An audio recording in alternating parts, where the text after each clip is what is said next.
If you think about people that have been working in this country, let's say 20, 30, 40 years, right?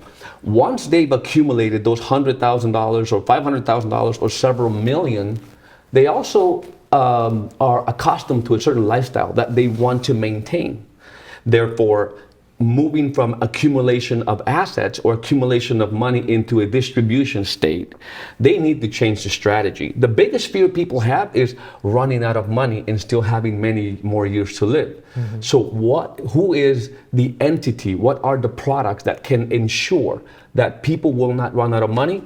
The insurance company. So we move hundreds of thousands and millions of dollars from the banks and the mutual fund companies into annuities and retirement income planning. Obviously, it creates a lot of value for the customer, but it also pays us very handsomely in return. Now, here's another thing that's happening. Most people in this country are putting their money in things called IRAs, 401ks, ESOPs, right? These qualified accounts, without knowing that there is a tax freight train coming right at them in forms of obviously taxation, mm-hmm. right? It's no secret. We're the most indebted nation, right? And there's so many entitlement programs the government's promised citizens. And so the likelihood of taxes doubling in the future is very real. Mm-hmm. Therefore, insurance has a lot of tax advantages that people can utilize.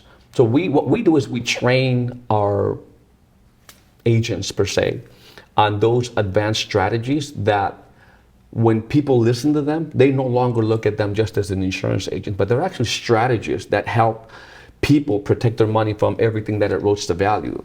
Taxation is one of them, inflation is one of them, volatility.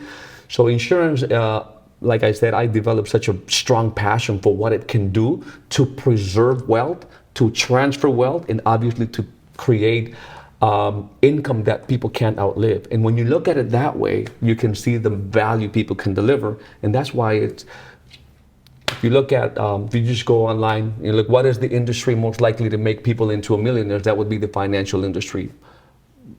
Some people think it's real estate, but it's actually not. It's the financial space. So. Yeah. Now, talking about the financial industry, we just had the news like Silicon Valley Bank crash. Yeah. So many other banks defaulted right after. Everything is almost like in a state of turmoil, and like we don't know what the hell is going to happen like in the next 6 to 12 months. So can you touch a little bit on that? How can we understand what happened, and how can we protect ourselves looking at the whole landscape in the financial space? Yeah, obviously, listen, the banks prior to COVID, right, they were required to maintain a 10% reserve on every deposit. And then, which is insane, by the way. Which is insane, right? And most people have no idea that if you put $100 in the bank, they can take $90 and go play with it. They'll go do the fractional banking. I learned that today. I actually learned that. And literally, like today? Literally today. Like we were doing another interview with a very important person, and he was explaining that, and he said that it's even less than 10% now. Well, now it is, because throughout the COVID period, the banks needed more liquidity. So the Fed lowered the reserve requirements to zero. To zero? It's not less than 10%, it's zero. So I could literally put $100 in the bank. Oh, there's no reserve requirements for banks since crazy. the law changed during the pandemic.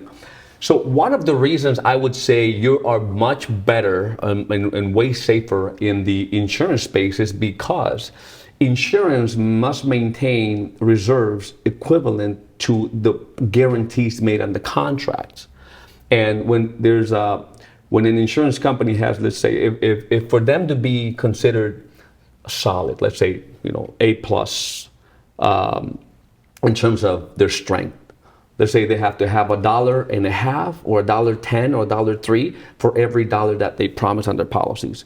If they go, let's say, to 97% or 97 cents for every dollar, that's when they are then considered insolvent, and therefore the state departments will go in there, chop them up, and have other insurance pick up those policies, or they would recapitalize them.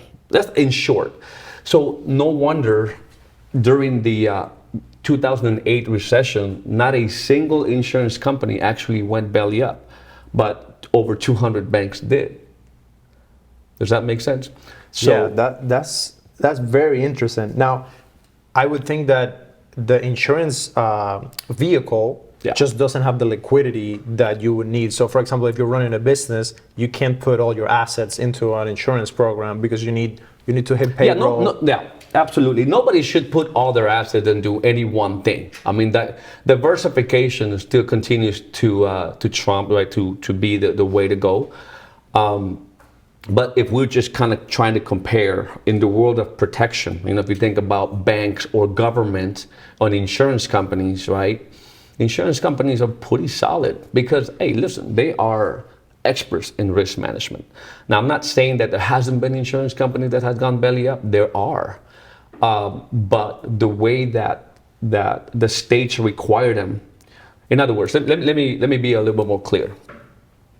If I wanted to come in to California as an insurance company, most likely I'd have to sign up to this deal where I have to somehow reinsure the other insurance companies. So all the insurance companies reinsure each other in a nutshell, and to summarize this thing. Therefore, when there's insurance companies that are insolvent in some way, are kind of recapitalized by the other insurance companies. So they back up each other in some way. That does not happen with banks.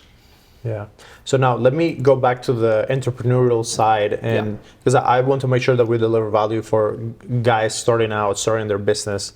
What are a couple things that now, after being in business for so many years, you have met so many people, you have learned so much. If you had to start over again and start your business, what are a couple principles that you would focus on to try to get started? Well, number one, I would believe in myself more from the beginning. I was a little insecure in the beginning, right? And so nowadays you can pretty much manifest and you can set goals, and as long as you back them up with aggressive activity, it becomes a reality. So I would be much more aggressive in terms of, I have this goal. I've always been active, but I wasn't acting with a sense of urgency all the time, with aggressiveness, and that's what I would do from the beginning. I would seek out mentors more intentionally, because many of the mentors in the beginning, I kind of stumble up on them. Like I was trying to become better in my craft as a financial strategist.